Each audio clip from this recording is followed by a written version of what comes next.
All right, I will pass it over to you guys if you have any questions. Well, first of all, I wanted to thank both of you to actually come here and speak to us. I couldn't help wonder if there's any countries in the world where they've got mechanisms that are well developed to actually listen to youth or young people and actually put that into policy as well, where we can actually learn from and improve on. Yeah, it's a really good question. I think that I'll get a clearer picture about that when I am working at the permanent mission to the UN in September. And I do have to acknowledge the great support that the Australian government provides in supporting my role this year.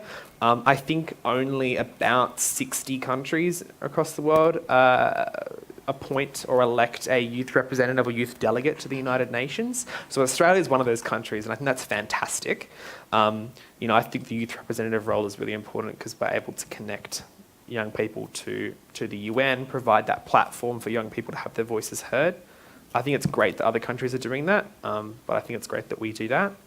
In terms of other policies or mechanisms, I can't wait to speak with those 60 other youth representatives at the UN and talk about perhaps some policies that Australia can implement. I'm so excited, yeah.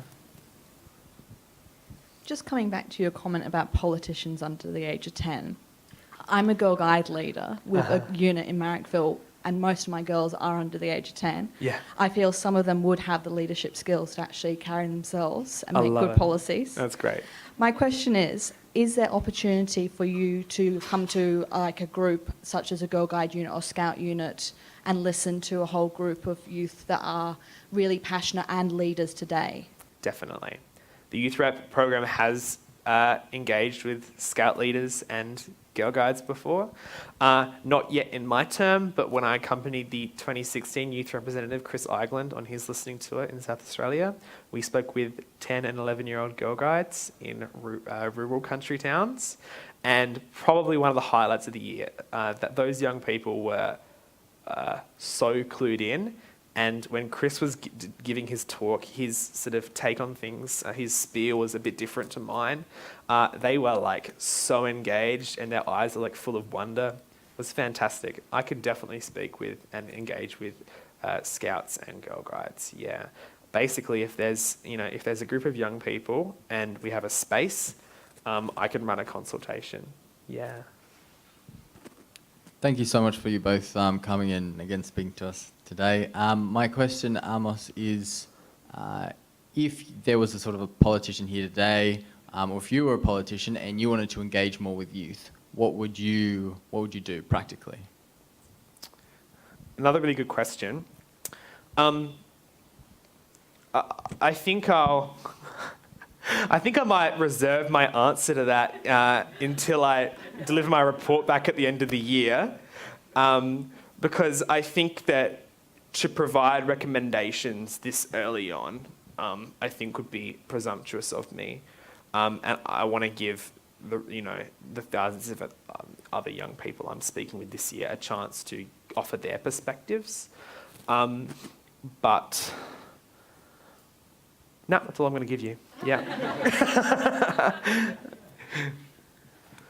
Thank you to both of you again for a very insightful talk. My question to Amos, understandably, you're fairly new to this role, but have you ever come across youth that are either not wanting to seek change or are happy or content with the status quo and they don't want to see change occur, or they're even disgruntled at change occurring for them?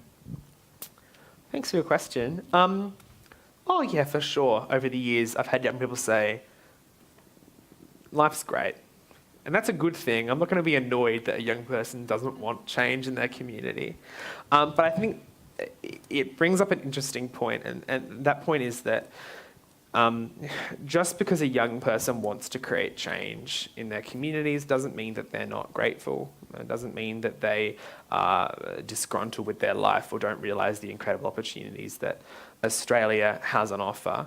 I think that we all want to make Australia the best country it possibly can be, and I think that providing a critique of your country or of your community is for many people an act of love. You know, you want your home to be the most peaceful, positive place possible. I think that we need to start feeling more comfortable as a country with criticising ourselves. I think that's really important. So yeah, you know, there's plenty of young people who I think are just living the best childhood possible, but I care a lot about the young people who aren't. Yeah, I want to hear from them. Thanks. Thank you both. Amos, during your, talk, you said that youth were idealistic and visionaries, and older people often, say that's because they lack the experience, well, the real life experience, which they say. And what do you have to say to young people who often face that barrier and are often not listened to by the older people because of that reason? Yeah, good question, and you're totally right. We hear those arguments all the time that, you know, young people lack experience and don't have fully developed ideas because of that. Yeah, it's true. Young people don't have heaps of experience. We're younger. A lot of young people haven't participated fully in the workforce yet, but that doesn't mean that their perspectives should be discounted. You know, we talk a lot about, children in the playground and like in grade 1 or in kindergarten, playing with all the kids, playing with, the immigrant kids, playing with Muslim kids, playing with the kids with disabilities, playing with kids that don't look like them, because they haven't learnt about racism yet. And I think that gives us a better understanding, or perhaps one contributing factor to why young people are visionary and idealistic, is because we have exciting plans for our future, and we've got time to implement them. I think that that's a good thing. I don't think a lack of life experience equates to being useless in this policy decision-making sphere. So I'd say to young people to just involve yourself in any way you can with the community. Prove the older people in your community who are saying those things wrong. In fact, contribute to older people in your community. Volunteer at aged care homes, or at nursing homes. Volunteer for service clubs. In any way you can, and perhaps you'll debunk stereotypes. Perhaps those older people might learn something about your generation. You might learn something in return.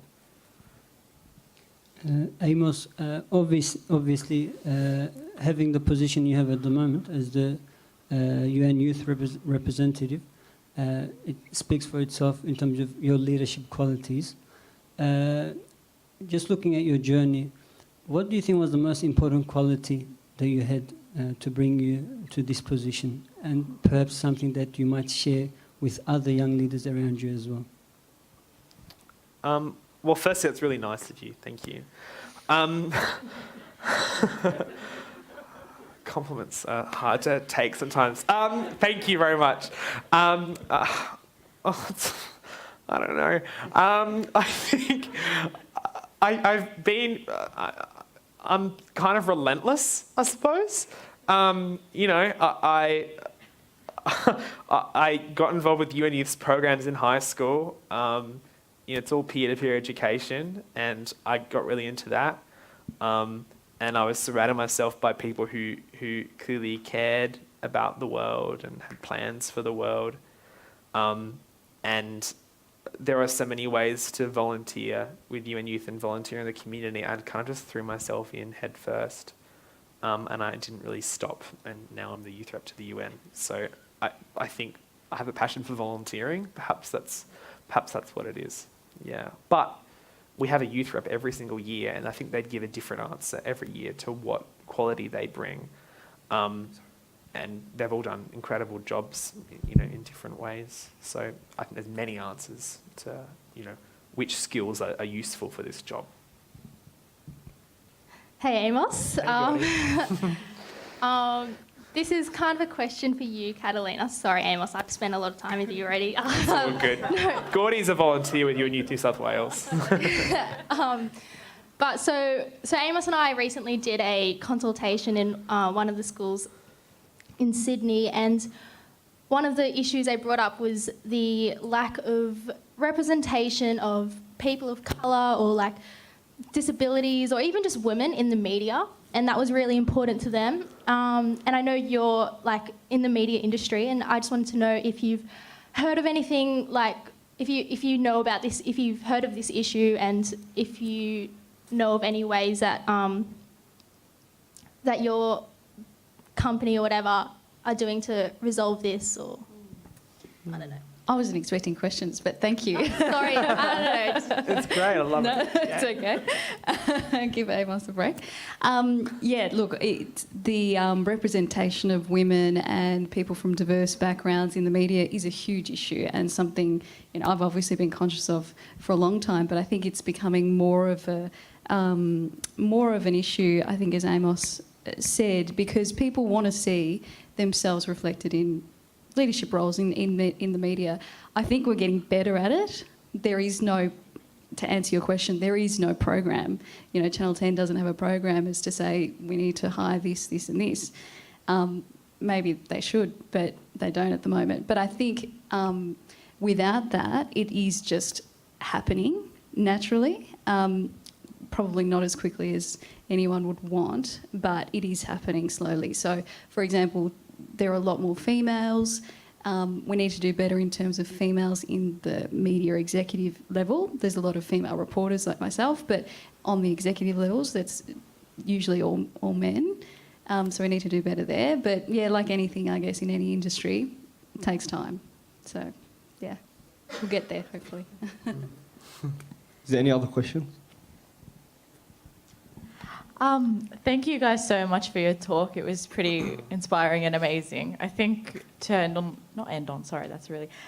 but to sort of mention something really cool that I thought would be interesting for you to hear is that I personally volunteer in the disability sector, and we've recently had more of an outreach of neurodiversity.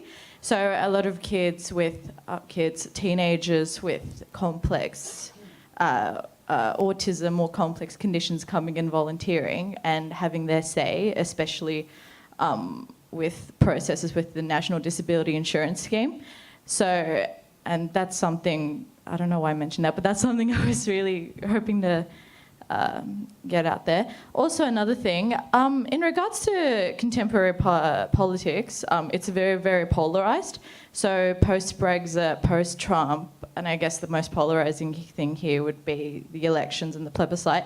Do you find that amongst young people, and I know that polarising sort of sentiment is amongst a lot of old people, but do you find that in a lot of young people as well, or not so much in young people? Is there more of a consensus within that particular group?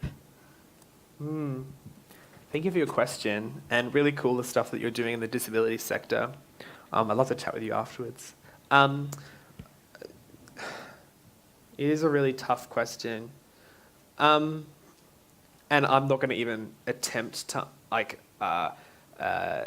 try to explain or come up with a reason why politics has had this sort of shift or divide in the last few years. I don't have the answer to that, but in terms of whether young people are doing that in the same way, I'm not sure, but young people are definitely being affected by it, aren't they? I talked before about young people having that radar and shutting themselves down when they hear about when politicians are squabbling or when there's that kind of stuff in the media. So perhaps polarised, the polarised nature of politics now is another turn-off for young people. I'd like to talk more with young people what their perspectives are on that. From my perspective, I think it would be a turn-off. The idea that we can't find middle ground solutions, I think is not a great thing. Perhaps including young people in political processes to a greater extent will lead to more consensus. I hope it does. Anyone? Amos, thank you very much. My question is, you said Australia is a very diverse, multicultural community. I think I just want to understand, how do you pick the people that you chat about all these things that you're talking about? Like, is there a certain, way that you choose your audience, or is it just by random, by luck that you come across people on the streets? Because, the way I feel that people's thoughts about their future is greatly influenced by their experiences in the past. And, are you able to capture those experiences from different backgrounds, or is it just, who you come across on the street, or, is there a methodology to it? Yeah, thanks for your question. It's a good one. I'll explain sort of the way my role works a little bit more for everyone. UN Youth Australia nationally administers the program, so my boss is a volunteer with UN Youth, and I have assistance with them. Then UN Youth has different divisions in every state and territory with volunteers of young people, and their jobs are to support me during my listening to a leg in their state or territory. And they support me by arranging consultations. And that could be consultations from organisations, schools, unis, clubs, literally anything, prisons, that approach us first, and then hearing about us in the media or online, and then we arrange it that way. Or we will cold call or email organisations, schools, whatever, who we identify as a institution that we'd like to have involved. We also have, we run so many day-to-day programs throughout the year, and we use our existing contacts in that way. I'm always looking for more consultations. I want to get as many as I possibly can. This year, I've already had quite a lot. But as I said before, my consultation process is intended to be incredibly accessible. All I need is young people and a space. Young people between the ages of 15 to 25, but I can work with younger people as well, younger than 15. And then I can run a consultation. If you had a group in mind, talk to me afterwards, and we can see if we can make it, see if we can fit it in. Yeah. If I can just wrap up, you mentioned about the radar and the turn-off factor, which obviously is quite dangerous to the question that you're asking everyone. You don't want people to turn off. You want them to feel engaged, and you want them to give their say, right?